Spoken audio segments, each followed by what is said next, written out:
Hello, in this video I'm going to go over how to use TeamWork. It's a project management system similar to Basecamp and Asana. So I have a free account right here. So if you go to, now I've already set up the account, so it's ShaneWebGuy.teamwork.com. It gives you your own unique URL. So let's add the first project. World Domination Master Plan, that's the default name. Let's see, ShaneWebGuy website build.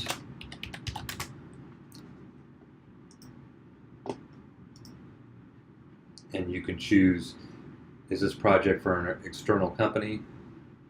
Say, no, this is for our company. Now I only have myself as the user in there, but I can invite users later. Features, billing, let's see, links, should be good. Let's say the start date, June 8th, and let's give this thing about a month. We advance. Now I can add categories to categorize this, and this is especially relevant when you have a lot of projects going on. So let's start here. Okay, so now we have our project created. I usually jump in and create notebooks. So let's create some notebooks. Build, scope.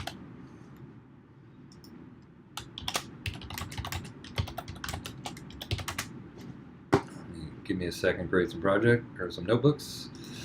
And one thing, you can select who's to be notified. Now I'm the only user on here, so I'd be notifying myself, but I'll add another user to this project. Does this notebook contain sensitive information? That would be like a password, so it does not. But privacy, you can choose the privacy. So if you add the end clients or the retail clients on here, you can choose to not show that to them. So okay, let's keep going. Okay, moving on. I'm going to add some users in here, and how I did that was go to people, add people, add user. So I'm going to add one of my other emails here. And I only have one company, but I could add the client, and then details.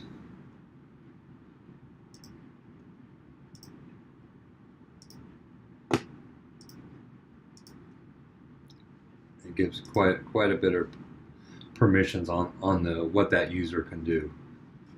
So let's add the user, and this is how you'd manage the user permissions.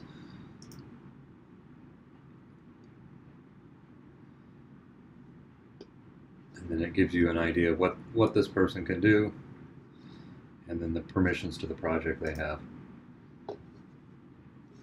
So let's keep going. So I went in and under people I added a test company, and then put my test user under that test company. So let's go back to our projects.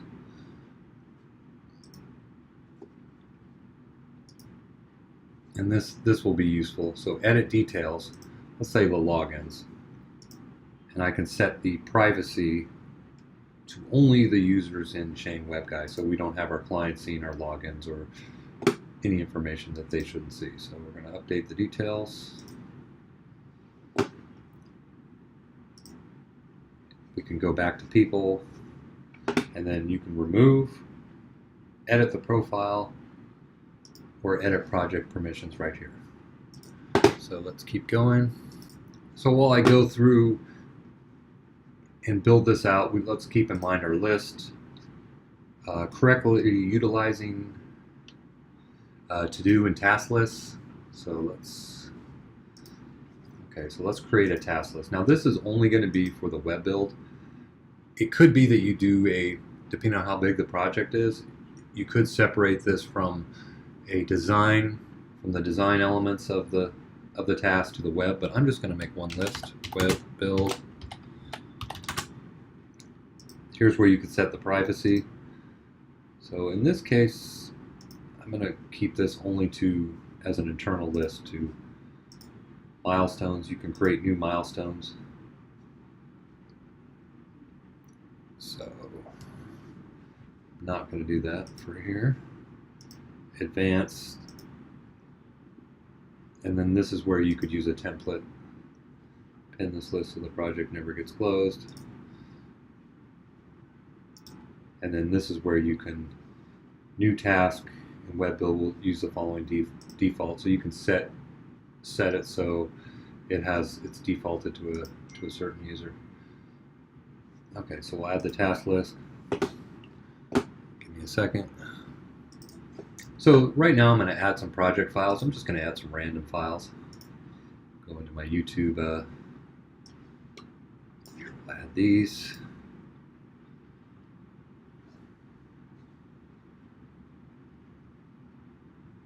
And then you can do description, advance.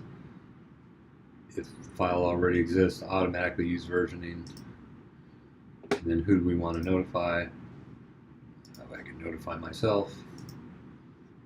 Okay, we've uploaded these files.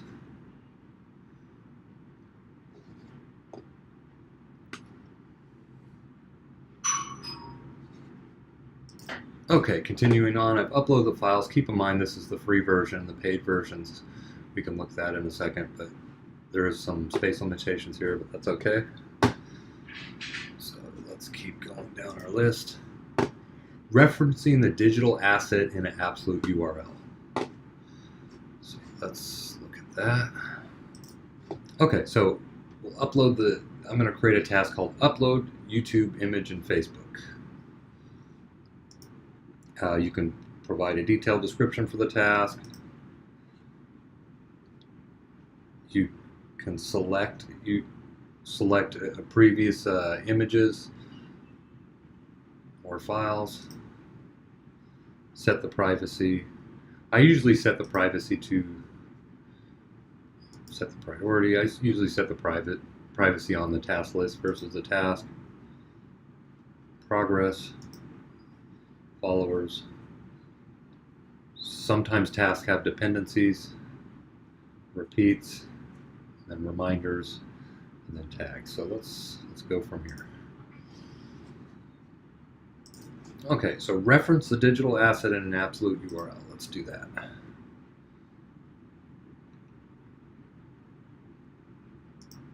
Okay, we go back to our files. So now we have 13 files in here. So in any of these project management systems, including Asana, Basecamp, as well as TeamWork, we can grab the URL to the file, to the actual file. So upload YouTube image and Facebook. Let's assign this to me. Could notify by email. So reference the digital asset. Please upload this image to, and this references the absolute object or the absolute image. So there's no guessing of which of the 13 images I mean. So select people, update,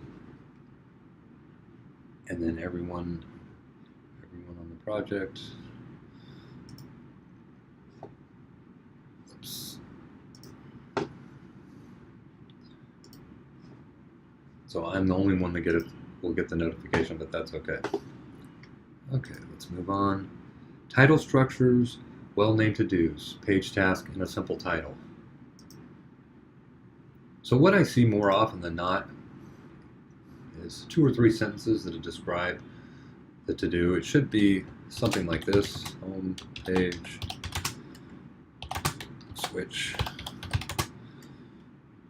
logo, image. could even use the separator bar, something like that. Page name, assign it to myself. I can knock out a few of these on my list here. Okay, back. So let's look at some of the requirements for general project management. Page URL, screenshot, absolute object. Save this.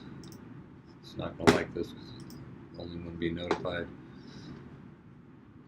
So title, this is a well-formed title structure. I'm referencing the URL even though it's a home page. Screenshot, and it's been assigned. And then actually each task has the information needed to complete that specific task. So I'm not having to go back in some other part of the project management system to look for something that I might need. Okay, so let's keep going. Okay, so I think the last thing here is let's look at the Everything tab. This is pretty useful. And the filters. So right now, basically it's filtered to everyone, but as you grow the project and different users, you might want to see who is responsible or who's being assigned what. So I can check. This thing is pretty powerful. So I can check any of the users, and it usually will save the filter. So you can do it by keywords, by dates, and keeping in mind it will save the filter. So when I jump in the morning, I hit, and this will go across multiple projects, I hit the Everything tab, and I know what's assigned to me and what I'm responsible for. So that's the basic. You can go through milestones. I don't use milestones like I should. And then let's look at one more to complete our list. So this has no assignment value. And I see this more in Basecamp than TeamWork, but what will happen is someone will add a message and will create a thread, but it has no assignment value. So when I go back to the Everything tab, it ends up getting missed. So active task, you can see the files. And then as you upgrade, you can upgrade TeamWork. You can link this to Dropbox. It's pretty powerful. Let's look at one more thing here. You can log time on a task. I think this is pretty powerful. So let's look here. Okay, so you can log the time right here. This is usually the format I use for time tracking. And then it adds it right here. And you can choose. Let's look at, you can choose if it's billable or not billable. And you can let the system know if the task is complete. So I think that's the pretty general overview of how to use TeamWork. But if you have any questions, let me know, and please subscribe and like my video channel. Thanks.